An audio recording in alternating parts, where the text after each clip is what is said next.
Les divers différends entre les politiciens devraient cesser avec l'annonce officielle du résultat de l'élection par la Haute Cour constitutionnelle. C'est ce qu'a déclaré le président du parti, Malagasy Miarmieng, Adzo Andiananarvelu. Fanir Souirnev n'a pas répondu à la convocation de la cellule d'enquête mixte aujourd'hui, contrairement à Harry Laurent Rahadzassan, Boula Radzona et Fidel Razarapierre qui ont été auditionnés au cours de la journée. Blocage politique et le shutdown aux États-Unis, Donald Trump ne concède rien, il veut l'édification de son mur.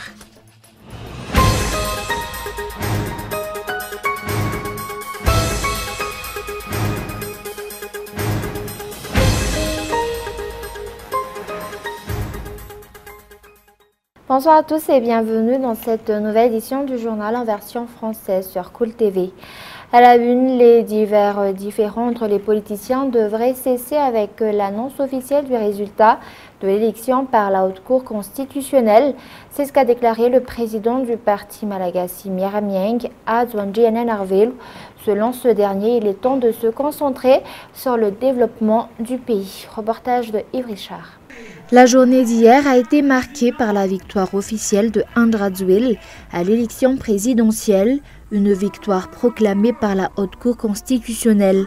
D'après le président du parti Malagasy Miarmieng, il est grand temps de tirer un trait sur les différents politiques au sein de la Grande Île et de se concentrer sur la résolution des problèmes de la population et le développement du pays. Adzo Andiananarvelu a également félicité le nouveau président de la République pour sa victoire, en lui souhaitant de pouvoir mener à bien ses projets pour le pays. C'est une grande victoire pour le candidat, mais également pour toute la population malgache, parce que nous avons fait face à cette élection dans le calme. Outre cela, le candidat qui a affronté le chef d'État actuel lors de cette élection était présent lors de la proclamation de la décision de la HCC. Cela veut dire que les différends et les inquiétudes concernant cette élection se sont dissipés et que nous pouvons nous tourner vers l'avenir du pays. Nous souhaitons le meilleur pour la population malgache et nous souhaitons également au président de la République de pouvoir mener à bien ses projets. Les membres du parti Malagasy Miarmieng n'ont pas été les seuls à se rendre au quartier général du parti TGV hier à Ivanj pour féliciter le nouveau président de la République Andradzwil. Les différents présidents des partis membres de l'Armada y étaient également. Ces derniers qui ont également soutenu le chef d'État actuel au cours des dernières élections et ont fait ce qui était en leur pouvoir pour le faire élire. Et le peuple malgache espère désormais que tous accepteront le résultat officiel de l'élection présidentielle proclamée hier par la Haute Cour constitutionnelle. La population attend que le nouveau chef d'État réalise ses promesses. Et d'autre part, après cette annonce, la CENI a déclaré que des améliorations devraient être apportées au cours du prochain processus électoral. Les détails dans ce reportage de Mian Tarandjanev. Chaque citoyen a sa propre opinion sur la décision proclamée par la Haute Cour constitutionnelle hier concernant les résultats officiels de l'élection présidentielle. Le peuple malgache attend beaucoup du président Andradzwil. Le résultat est officiel, c'est le nouveau président de la République, attendant de voir s'il réalise ses promesses. Il faudra respecter la vérité et les lois en vigueur et il faudra que ce nouveau chef d'État réalise au moins 50% de ses promesses. Ce sera déjà considérable.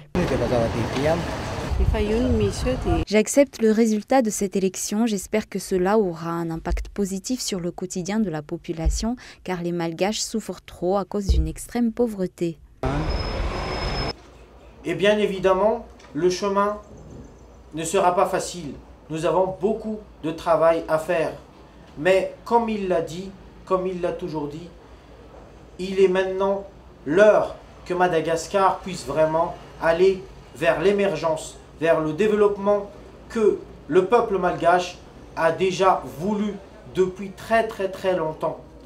Et donc, maintenant, nous appelons tout le peuple malgache à être solidaire et à travailler ensemble, car une personne ne pourra pas développer un pays.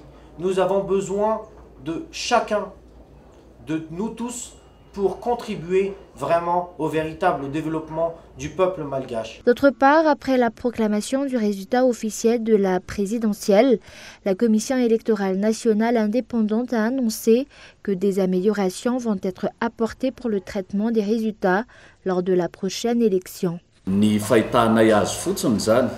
Selon nous, les critiques émises au cours de ce processus électoral signifient que des efforts devraient être faits lors des prochaines descentes aux urnes pour faire connaître à tous les règlements et les lois applicables au cours de ce processus, mais également sur tout ce qui concerne la protection des droits des candidats. Le 24 janvier prochain, la CENI va faire part de quelques suggestions pour améliorer le prochain processus électoral et publier un rapport sur le traitement des résultats au cours de cette élection présidentielle, un rapport qui abordera le plan légal et financier du traitement des résultats. Et après la proclamation officielle faite par la Haute Cour constitutionnelle hier désignant Andra Zouil comme chef d'État de la 4e République, le président de la Commission de l'Union africaine et le chargé d'affaires de l'ambassade des États-Unis ont publié un communiqué pour féliciter les parties prenantes au processus électoral pour leurs efforts qui ont permis la conclusion de l'élection présidentielle dans un climat apaisé.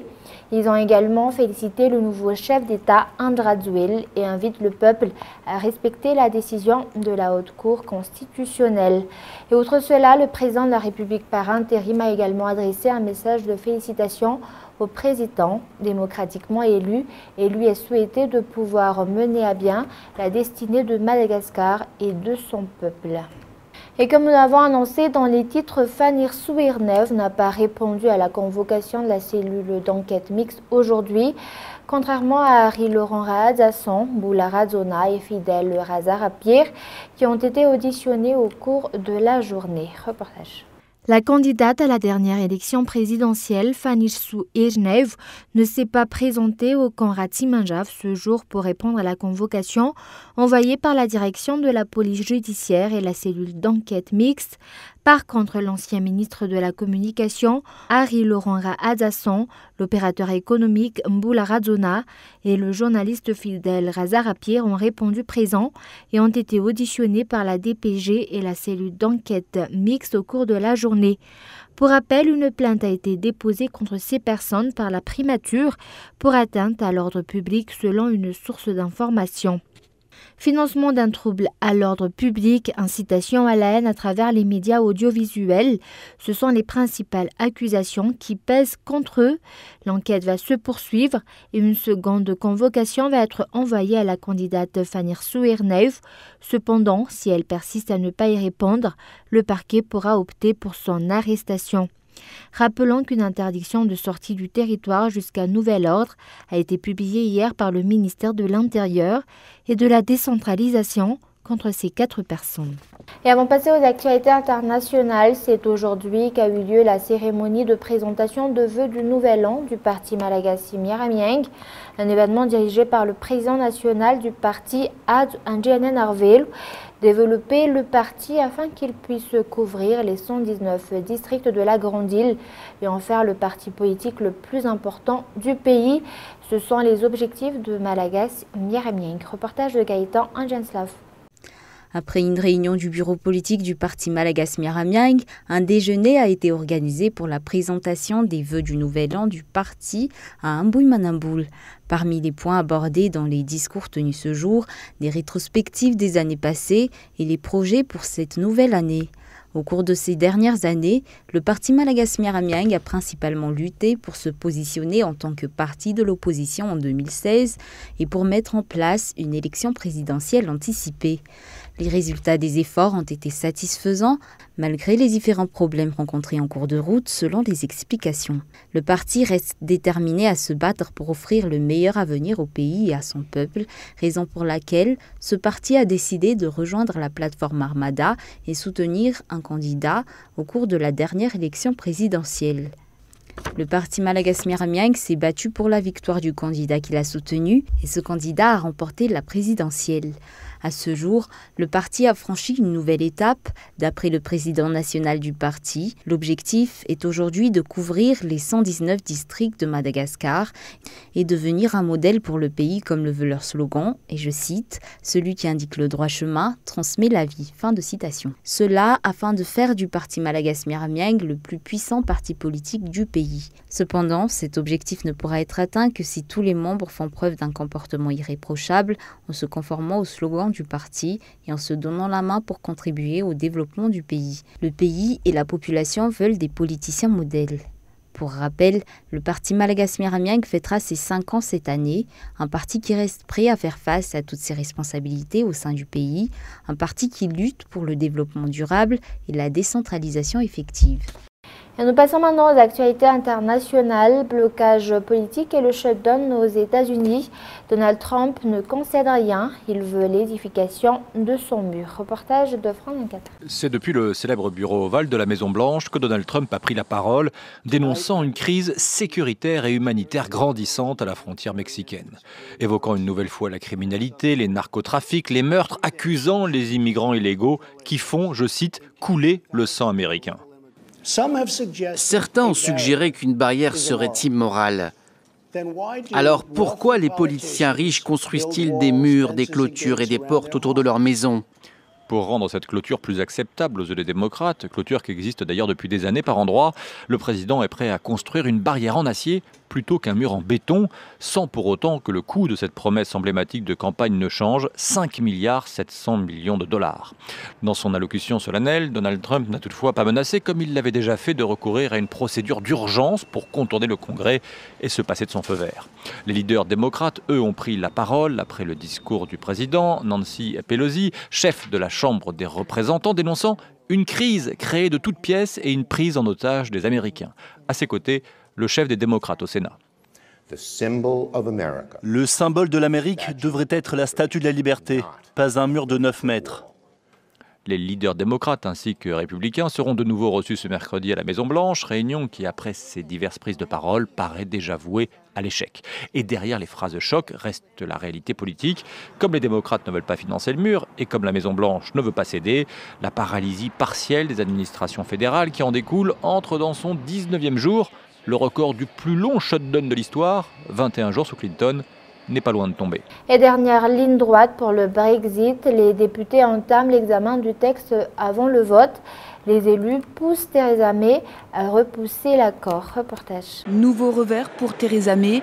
Une majorité de députés a obtenu un amendement qui contraint le gouvernement à consulter le Parlement si l'hypothèse d'un Brexit sans accord se matérialisait. Pour le oui, ici à droite, 303. Pour le non, ici à gauche, 296. C'est le oui qui l'emporte. En cas de scénario de Brexit dur, sans accord avec l'Union européenne, l'amendement remet le Parlement au centre du jeu. Il soumet l'engagement des dépenses liées à un no deal, soit à un vote préalable du Parlement, soit à un report de la date du Brexit. Pour le chef de file de l'opposition, c'est un avertissement. Cela montre qu'il n'y a pas de majorité au Parlement, au gouvernement et dans le pays pour quitter l'Union sans accord. Le gouvernement de Theresa May, affaibli, s'est efforcé de minimiser l'ampleur de ce vote. Mais à quelques jours d'un autre vote crucial, celui du 15 janvier, sur l'accord de Brexit négocié en novembre avec l'Union européenne, rien ne dit que la Première ministre pourra réunir la majorité dont elle a besoin pour éviter un Brexit sans accord. Theresa May dit continuer à travailler avec Bruxelles pour obtenir des assurances susceptibles de convaincre les députés du bien fondé de l'accord de divorce prévu le 29 mars prochain. Mais l'Europe se prépare elle aussi au pire. Fin décembre, la Commission européenne a pris une série de mesures pour parer un éventuel chaos dans les secteurs les plus exposés, les transports et les services financiers notamment. Et avant de se quitter, je vous rappelle les grands points de ce journal. Les divers différends entre les politiciens devraient cesser avec l'annonce officielle du résultat de l'élection par la Haute Cour constitutionnelle. C'est ce qu'a déclaré le président du parti Malagasy Miramieng, Ad Anjananarvelu. Evan Irsu-Ernev n'a pas répondu à la convocation de la cellule d'enquête mixte aujourd'hui, contrairement à Harry Laurent Rahadassan, Mboula Radzona et Fidel Razarapir qui ont été auditionnés au cours de la journée. Et enfin, blocage politique et le shutdown aux États-Unis. Donald Trump ne concède rien. Il veut l'édification de son mur. Et voilà, c'est la fin de ce journal. Merci de votre fidélité. Au revoir et bonne soirée à tous.